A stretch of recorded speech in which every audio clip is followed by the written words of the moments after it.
Please don't make a scene tonight, my husband whispered while sliding the anniversary gift across the table.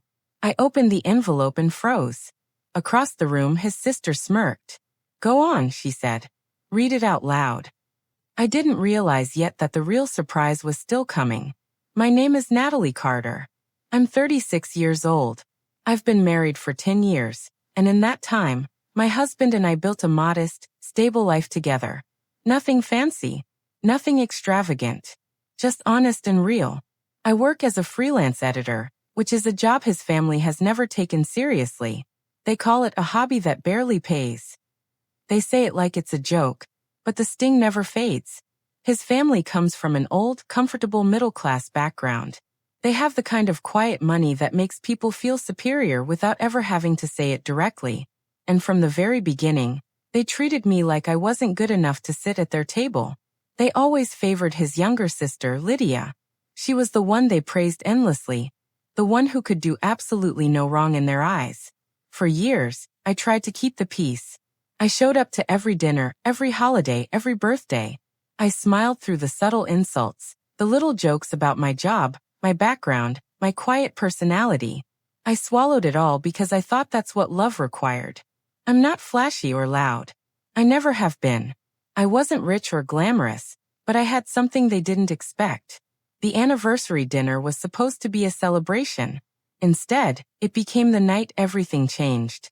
A lot of people know exactly what it feels like to sit at a table surrounded by family and still feel completely invisible. If you've ever been underestimated by the people who were supposed to love you, this story is for you. Subscribe so you don't miss what happens next. Have you ever stayed quiet just to keep the peace? Click hype or like before you hear what happened that night. The dinner was held at a busy restaurant downtown for my in-laws' 30th wedding anniversary. The whole extended family was there.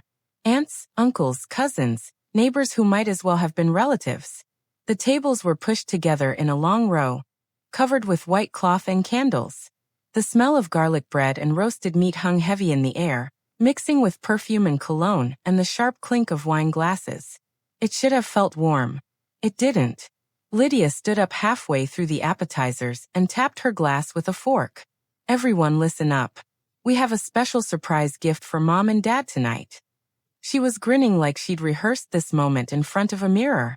My husband leaned toward me under the noise of the table and pressed an envelope into my hands. Just smile, he whispered. Don't make a scene. I looked at him. His eyes wouldn't meet mine. I opened the envelope carefully. Inside was a printed announcement on thick cream-colored paper. Formal. Official-looking. It stated that the family home, the house my in-laws had owned for decades, had already been designated to pass to Lydia. Not to us. Not to the couple who had spent weekends mowing their lawn, driving them to doctor appointments, fixing the leaking pipes in their basement. To Lydia, the daughter who visited twice a year and never stayed longer than a meal. Lydia turned to me with that wide, theatrical smile. Go ahead, Natalie. Read it out loud for everyone. I didn't move. Come on, she pressed. We all know Natalie wouldn't know what to do with a real family property. A few people laughed awkwardly. Some looked down at their plates.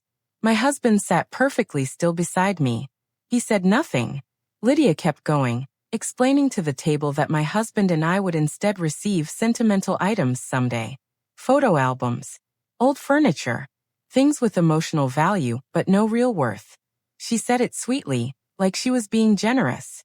I sat there holding the paper in my hands, the edges slightly trembling against my fingers, and I realized this entire dinner had been staged. The reservation, the seating arrangement, the timing of the announcement. All of it was designed to make this moment happen publicly, where I couldn't argue, couldn't object, couldn't do anything but sit and take it. Then Lydia twisted the knife one more time. Anyway, Natalie's busy editing little blogs. Not like she runs a real business. The table went quiet for a second, then filled again with polite conversation, as if nothing had happened. I stared at the candle flickering in front of me, watching the wax drip slowly down the side. The father cleared his throat and casually mentioned that the family lawyer would finalize the paperwork next week. Just like that. Like it was nothing. The days after the dinner were worse than the dinner itself. I found out I had been removed from the family group chat. I didn't even notice at first. My husband mentioned something about a message from his mother, and when I checked my phone, the conversation was gone. I asked him about it. He shrugged. Maybe it's a glitch. It wasn't a glitch. Lydia had removed me, and in that chat, she was busy painting me as something I wasn't. She sent messages implying I was only interested in money, that I'd been pressuring the parents about the will for months, that I was jealous and bitter. None of it was true, but truth doesn't matter when someone tells the story first. A few weeks later, there was a casual family barbecue at one of the uncle's houses. I almost didn't go. I wish I hadn't. The air smelled like charcoal and lighter fluid, and kids were running through the sprinkler on the front lawn. It looked normal. It felt like a trap. Lydia was standing by the grill, holding a paper plate, surrounded by cousins. She didn't even lower her voice when she said it. Maybe Natalie can write a sad little article about losing the house. Everyone around her laughed. One cousin nearly choked on his hot dog. My husband was standing 6 feet away, holding a soda can, and he heard every word. He looked at the ground. He said nothing. Again. That silence was louder than any insult Lydia ever threw at me. It told me exactly where I stood. The manipulation didn't stop there. A week later, I overheard Lydia on the phone at a family visit.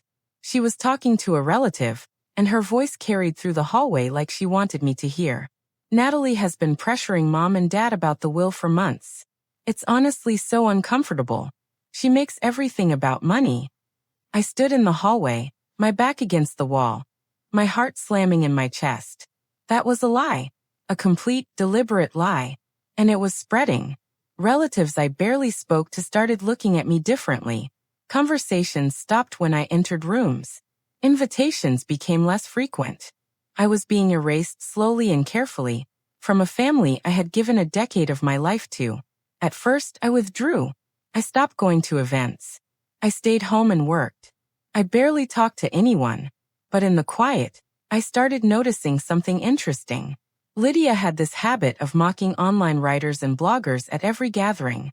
She called them people who hide behind screens, said they weren't real professionals, said anyone could type words on the internet. She said it constantly with this smug certainty. And every time she did, I felt this small, quiet fire light up inside my chest. If only she knew. There was something I had never told anyone in that family. Not my husband. Not his parents. Certainly not Lydia. For the past 4 years, I had been running an anonymous online storytelling channel and blog. It started small, just me writing about family dynamics, about resilience, about the invisible battles people fight inside their own homes. I never used my real name. I never showed my face. But the words were mine, and they were honest. And people responded. Slowly at first, then faster than I ever imagined. The channel grew into a massive following. Thousands of readers. Tens of thousands of viewers. Steady income that quietly surpassed what most people in the family earned. Real influence. Real impact. The family mocked writers like me without ever realizing they were criticizing my own success to my face. And here's the part that should have made them nervous. Several of Lydia's most embarrassing family stories had already been shared on the platform. No names. No locations. But the details were there. The favoritism, the cruelty disguised as humor, the way certain families designate one person as the target. What they didn't know was that thousands of people were already listening to my voice. I started documenting everything after the dinner. Every insult. Every whispered conversation. Every lie Lydia told about me. I didn't argue with any of them. I didn't correct the rumors. I didn't fight back in any way they could see. Instead, I quietly prepared something much bigger. I called Claire on a Tuesday night. She picked up on the second ring. Claire had been my best friend since elementary school. We grew up on the same street, shared lockers in middle school, and stayed close even when life pulled us in different directions. She now worked in digital media strategy, helping creators build audiences and manage their brands. She already knew about my anonymous channel. She'd known for 2 years. She was one of only 3 people on the planet who did. Tell me everything, she said. And I did. I told her about the dinner, the envelope, the announcement, the group chat, the barbecue, the lies Lydia was spreading. The line was quiet for a long time. Then Claire said something that changed everything. What if you told the full story? I paused. What do you mean? I mean the real story. On your platform, where people are already listening. We spent the next 2 weeks dissecting every pattern. The favoritism, the public humiliation tactics, the way Lydia controlled the family narrative. Claire helped me prepare a major public post and a companion video about family favoritism and the damage of public shaming within families. We were careful. We were thorough. We were deliberate. Meanwhile, Lydia grew more arrogant by the day. She told relatives at a lunch I wasn't invited to. Natalie knows she lost. She said it casually, like she was talking about the weather. The family began planning another large anniversary celebration. This time, it was a full party at the parents' house, and the lawyer was expected to attend to finalize the inheritance paperwork. Natalie Carter, the quiet freelance editor who barely spoke at family dinners, was going to let the world decide who was really hiding behind a screen. I chose that night. That would be the moment everything changed. The party was on a Saturday in late September. The house was decorated with silver and white balloons. A banner hung across the front porch. There was music playing from a speaker in the backyard, and the smell of catered food drifted through the open windows. Everyone was there. Every aunt, every uncle, every cousin, every neighbor who considered themselves part of the family. The lawyer sat at a small table near the living room with a folder of documents. Lydia was radiant, walking around the party like she was already the homeowner, pointing at walls and talking about renovations she planned to make. I arrived quietly, wearing a simple navy dress. Nobody paid me much attention. That was fine. I didn't need their attention yet. At exactly 7:30 p.m., as the party was in full swing and relatives were clinking glasses and taking photos, the video went live. Claire and I had scheduled it down to the minute. A major video and a companion article, published simultaneously on my channel. The story was detailed. It included anonymized but clearly recognizable accounts of the dinner humiliation, the favoritism, the inheritance manipulation, and the campaign of lies. It described the smirking sister, the silent husband, the staged announcement at the restaurant. No names, no addresses. But anyone who knew this family would recognize every word. The video spread fast. Faster than I expected. Within 30 minutes, it was being shared across social media. Comments poured in. People were furious on my behalf. Inside the party, I noticed the shift before anyone said a word. Phones started buzzing.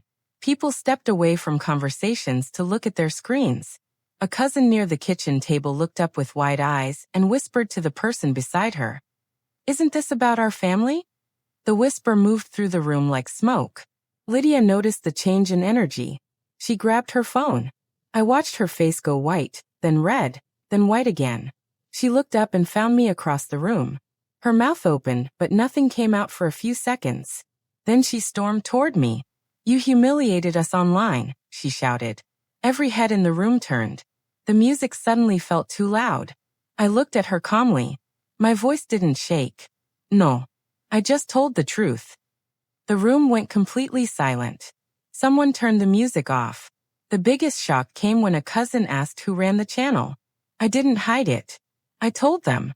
I am the creator of the channel they had mocked at dinner tables for years. The one Lydia called a joke.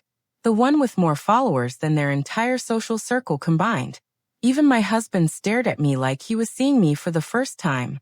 The public attention was immediate and unforgiving. Comments criticized the family's behavior. People shared their own similar stories. The pressure forced the parents, Lydia, and the gathered relatives to confront what that dinner announcement had really been. Not a family decision. A public execution disguised as a celebration. I didn't expose the story to destroy the family. I want to be clear about that. I did it to reclaim my voice. For 10 years, I let other people define who I was at that table. The quiet one. The outsider. The wife with the little hobby. I accepted their version of me because I thought keeping the peace mattered more than keeping my dignity. I was wrong.